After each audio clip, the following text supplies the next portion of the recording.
आपको कल के वाक़यात से पता चला कि जिस तरह से हमारे सीनियर लीडरशिप को जिस तरीके जिसमें कि आईनी अहदेदार भी शामिल थे और उससे ऊपर के अदालत के हुक्म के ज़रिए वो वहाँ पे गए थे। अब हुक्म किसका था? इस्लामाबाद हाई कोर्ट जहाँ पे कि हम खड़े हुए हैं, इनका हुक्म जो कि 3 जजेस के बेंच ने दिया था ये हुक्मनामा, और उस पे अमल दरामद नहीं हुआ पिछले 3 हफ्तों से।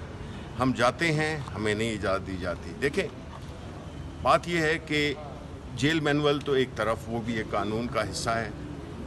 दूसरी बात यह कि ख़ानदान को न मिलने देना, यानी जो कत्ल के मुलजिम हैं उनको भी इजाज़त होती है अपने फैमिली से मिलने की।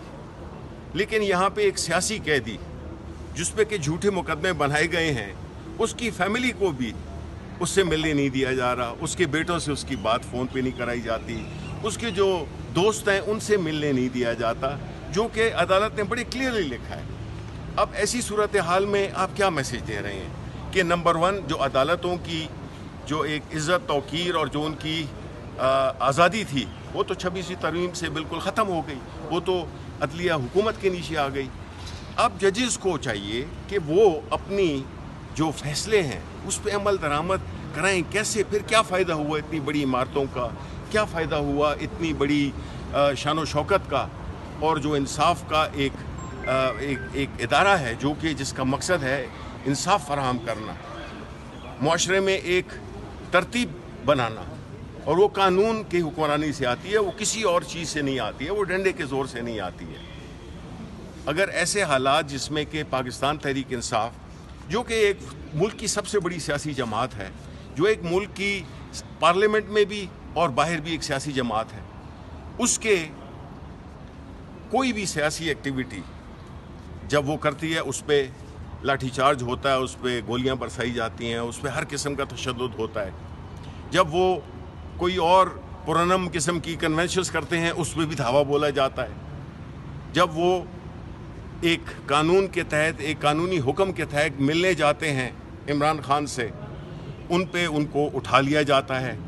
तो मतलब तो ये हुआ कि अगर कानून की वो कोई रिस्पेक्ट नहीं करेगा तो फिर ये मुल्क कैसे चलेगा? फिर ये जो हम इतनी बड़ी बड़ी कॉन्फ्रेंसेस कर रहे हैं, इतनी इंटरनेशनल कॉन्फ्रेंसेस कर रहे हैं, और हम चाह रहे हैं कि इस मुल्क में लोग सरमाया करें, जब वो ये देखते हैं कि क्या कुछ हो रहा है जिसमें कि क्यों उठाया जा रहा है leader of the opposition in national assembly, जो कि सबसे अवाम की नुमाइंदा और सबसे ज़्यादा, एक प्राइम मिनिस्टर होता है और दूसरा होता है नेशनल असेंबली का लीडर ऑफ द अपोजिशन।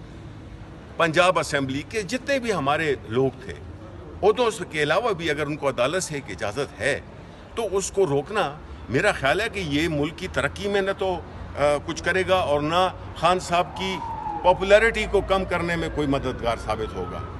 इस मुल्क को अगर हमने आके लेके जाना है तो हमने ये सारी जो सबसे बड़ी जो तरक्की का राज होता है वो कानून की हुक्मरानी होती है, जो कि इस वक्त नापैद की जा रही है।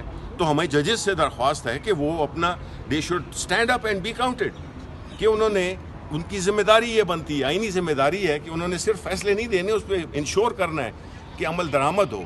उनको चाहिए इसका सुओ मोटो नोटिस लें। खान साहब के जो वकील हैं सलमान सफदर, उनको मिलने नहीं दिया गया, जो कि आज अब केस लगा हुआ है, जो कि उन्होंने अपने क्लाइंट से मशवरा करना था। सलमान सफदर एक प्रोफेशनल वकील हैं, वो कोई सियासी वकील नहीं है। उनको सुप्रीम कोर्ट ने ये कहा था कि आप जाके अपने क्लाइंट से आप मशवरा कर लें। वो कल भी गए, परसों भी गए, उनको इजाज़त नहीं मिली 1-1 घंटा 2-2 घंटे खड़ा करके। तो ये क्या हो रहा है? ये तो इससे कोई मुल्क तो आगे नहीं बढ़ेगा। ना मुल्क में जो एक सियासी अदम इस्तेहकाम है, जो कि बुनियाद होती है किसी भी मुल्क की मुआशी तरक्की की, अगर वही नहीं है तो फिर ये सब कुछ कैसे होगा? क्या करना चाह रहे हैं हम? सर ये बताइएगा। मैं एक चीज़ ऐड कर दूं माजरत के साथ।